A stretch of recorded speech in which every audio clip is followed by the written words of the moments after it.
One of the great targets is the heart. I'm not talking about the physical heart, though they are connected. I'm talking about the heart vortex within the human energy field. The heart chakra, or wheel of light, as they call it in the East. And you know, we think of love in a certain way, being attracted to somebody or loving your kids. But actually, what I'm talking about, and I talk about this a lot in the answer, it's very different. It includes that, of course, but love in its true sense does not say, I want the best for my kids, although we do, of course we do. It says, I want the best for everybody. And when you open this, it's not just love in the sense that people perceive it. It opens you to infinity. It's our connection to all that is, has been, and ever can be. And through that connection, you have insight, you have knowing. When people have intuitive knowing, where do their hands go? Look, mate, I just know, I just know. This knows because it does know, because it's connected to that which does know. And when you open your heart, you're opening your connection to a level of awareness that allows you, first of all, to see the connections, because you're coming from that level where everything is one. Therefore, you can see the connections in the reality you're experiencing. But one definition I would give for this kind of love is the absence of fear. I would call evil the absence of love. I think that's what evil is. It's the absence of love. You infuse love into evil, it's not evil anymore. It's the absence of love. And this is what this cult is. It's the absence of love. That's why it does what it does. But it's also the absence of fear.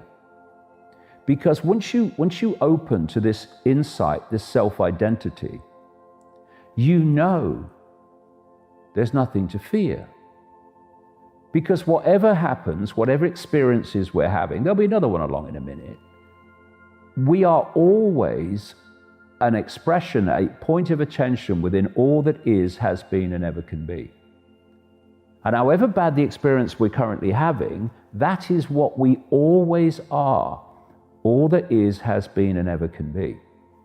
And so this does not fear.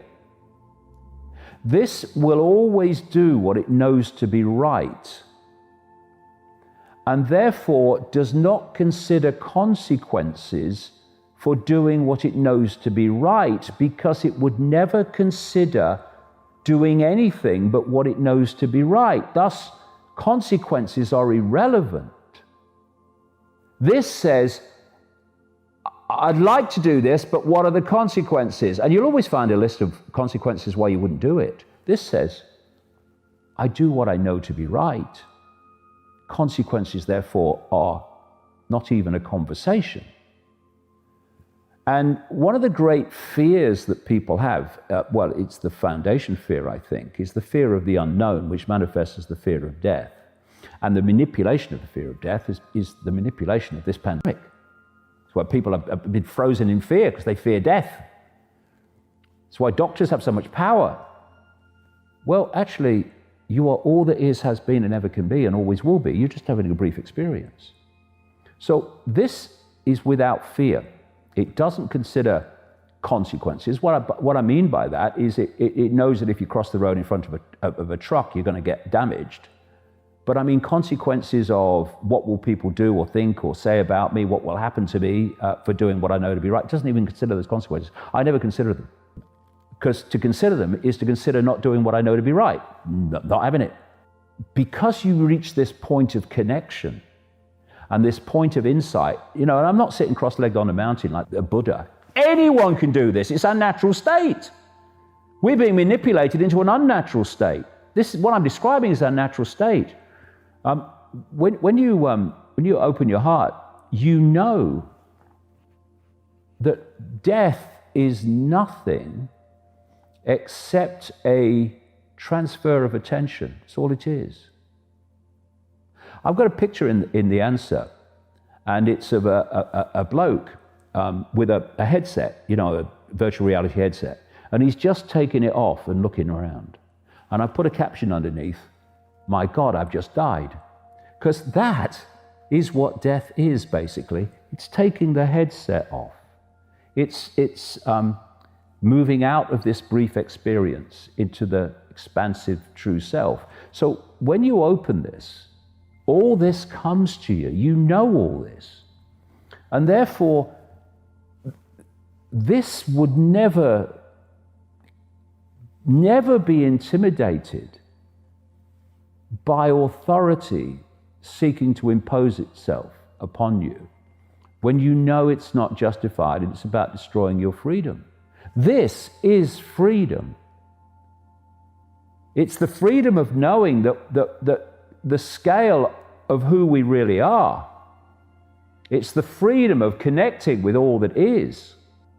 I tell you, when there's a revolution of this, acquiescence will stop. This would never acquiesce to impositions on freedom. Never do it.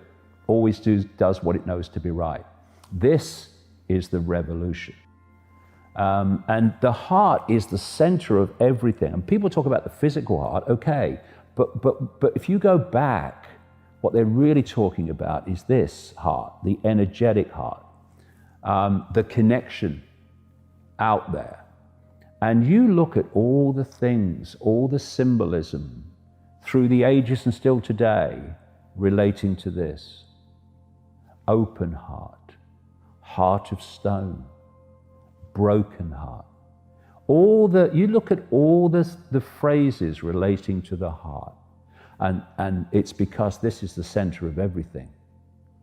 And we've been manipulated to think this is the center of everything. It's not. Do you know that the heart is the biggest electromagnetic field, most powerful electromagnetic field in the body? And this, when it's open, dominates the head. What do people say all the time? What does your head say? Okay, what does your heart say? And they say very different things, because this is out there and this is down here. And when this opens, everything changes, because you change. Everything about you changes. It's what happened to me a long time ago, and changed my life. And everyone can access this whenever they want. Anytime they want. And what I would say is, ditch the bloody labels. Stop identifying with labels. They are a brief experience. Even your name is a brief experience. You are the consciousness having the experience. So when someone says to you, "Who are you?" You are all that is, has been, and ever can be, having an experience. What you call yourself, if you meet someone and people say, "Who are you?" They'll give you their name, they'll give you their job, they might give you their family background, their family history, where they went to school. That's what they're saying they are. Who are you? But that's just what they've experienced. Who am I? All that is, has been, and ever can be, having an experience called David Icke. Very brief, very interesting. The point of attention that I am is an expression of the same consciousness that the point of attention that you are is. And the same with all of us. So racism and all these isms and all these divisions, not only undesirable, they are confirmation that those that go down that road are utterly clueless about the nature of reality and the nature of who they really are. And I see anti-racists who are utterly obsessed with race, when it's just a brief experience. That's all it is. You are what is having the experience. And when that penny drops and this, as a result, opens, game over.